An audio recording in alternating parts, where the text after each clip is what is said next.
Guru Sri Juta Padakamalang. Okay. Hare Krishna. Welcome to our channel, Bhagavad-gita. Here it is, because here we have it. Bhagavad-gita as it is. Translation and commentary by His Divine Grace A.C. Bhaktivedanta Swami Prabhupada, and my name is Bhagavad-gita. We are present in the 8th chapter of the Bhagavad-gita, Attaining the Supreme, and I can hardly believe it. Yeah, we have so much philosophy, we have so much practice, we have so much knowledge, but here we come to that point that we learn how to attain the Supreme. So I will read the 9th verse here, and this is certainly a verse that comes back here and there. So if you're inclined to learning verses by heart, this one you can put it on the list. Why not? Kaving Puranam Manushashitaram Annoraniyang Samanushmaredyaha Sarvasya Dhataram Achintya Rupam Aditya Varnang Tamasa Parasthat.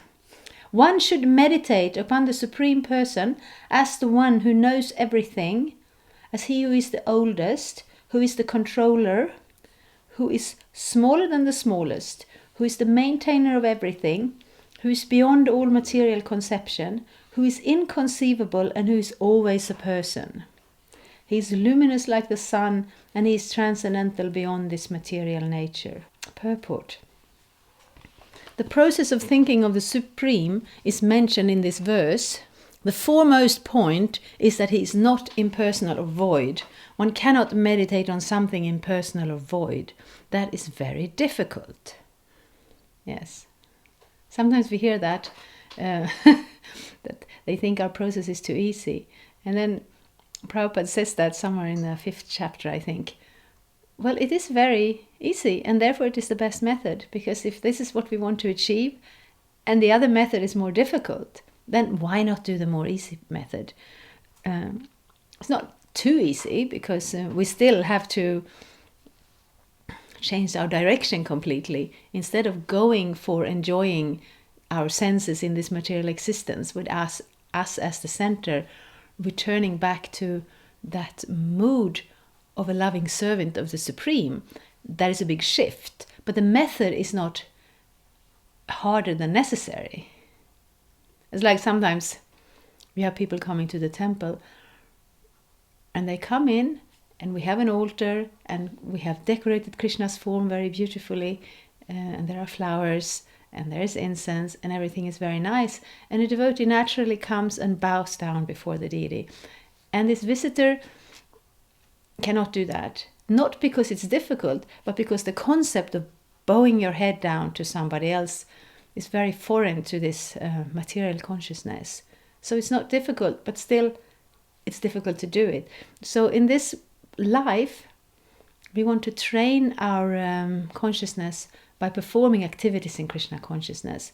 So the best thing, Krishna says somewhere in the Gita, the best thing is to, out of spontaneous love, just flow with that love towards Krishna. But if you don't have it, we can't do that. The second best thing is the sadhana bhakti, the regulative process of Krishna consciousness, of bhakti yoga.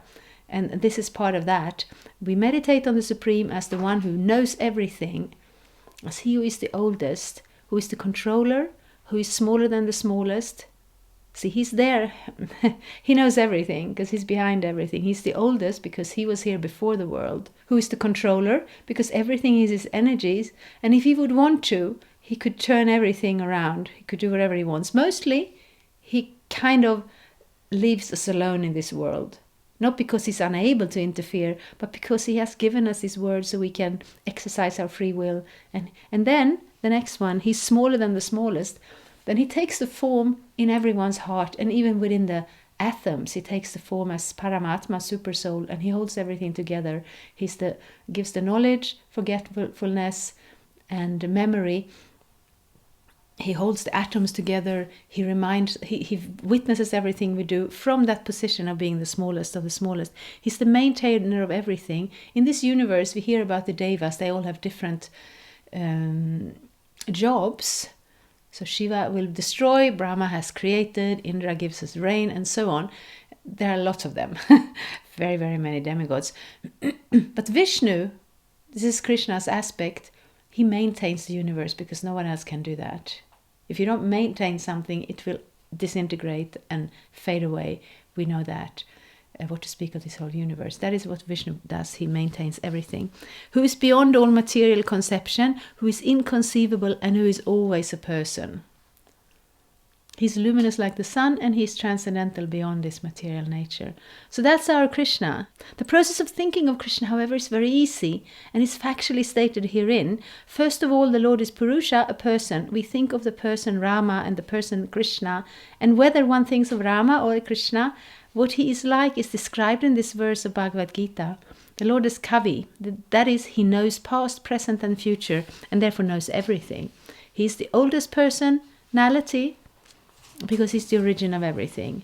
Everything is born out of him. He is also the supreme controller of the universe, and he is the maintainer and instructor of humanity. He is smaller than the smallest. The living entity is 1/10,000th part of the tip of a hair. That is described somewhere. If you take a hair, tip of the hair, which is so small that you can hardly see it, and you cut it in 100 pieces. And if you take that part and you cut it in 100 pieces, that is how the size of the soul while present in this body, in this world. But then Krishna is so small that he enters into the heart of this particle, Prabhupada says here. Therefore he is called smaller than the smallest. As the Supreme, he can enter into the atom and into the heart of the smallest and control him as the super soul.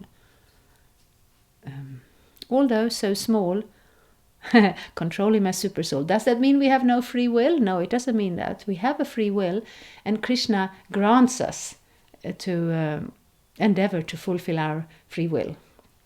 But we can't do it without him. Although he's small, he's still all-pervading, and is maintaining everything. By him, all these planetary systems are sustained. We often wonder how the big planets are floating in the air.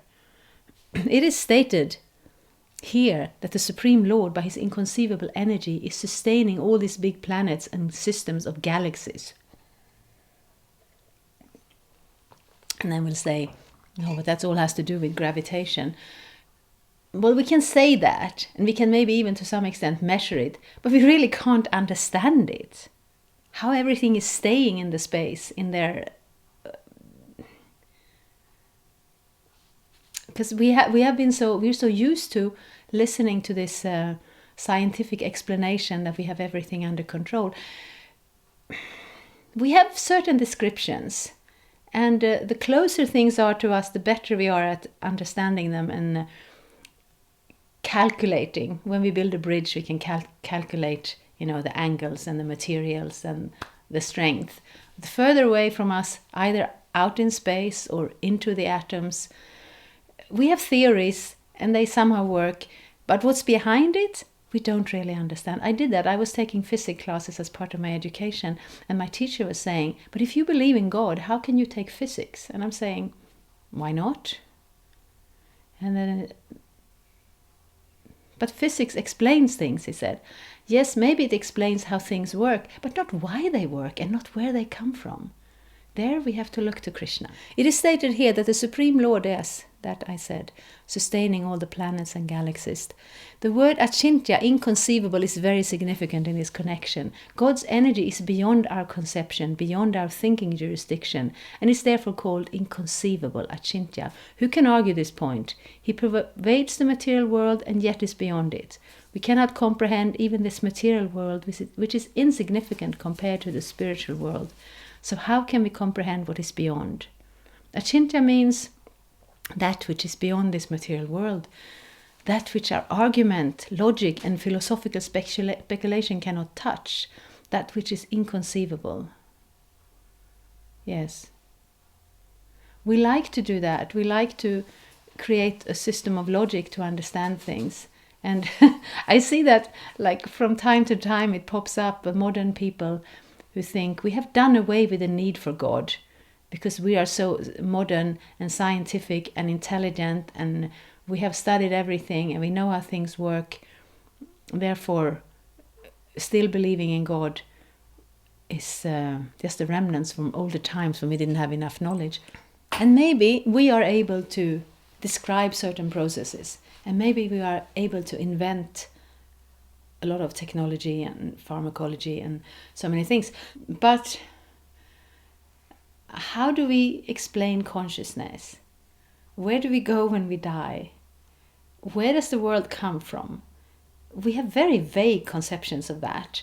And if we reject God, then Krishna allows us to forget him completely. He allows us to believe our own logic and intelligence, because that is our desire. That is what we want to understand. We want to understand a world without God. As soon as we become a little bit open-minded and we start to hear about Krishna, we can see him everywhere. And we love to see him everywhere. And we wouldn't want a world without him. And especially, we wouldn't want to be limited to only the material level of existence, when even ourselves, even our consciousness, is beyond any scientific explanation. And the fact that we are all here and the world hangs together is because Krishna holds it in his hand. It sounds very simplistic. It sounds very Sunday school. Nonetheless, there is no better explanation. And we love that Krishna. We want to hear about that Krishna.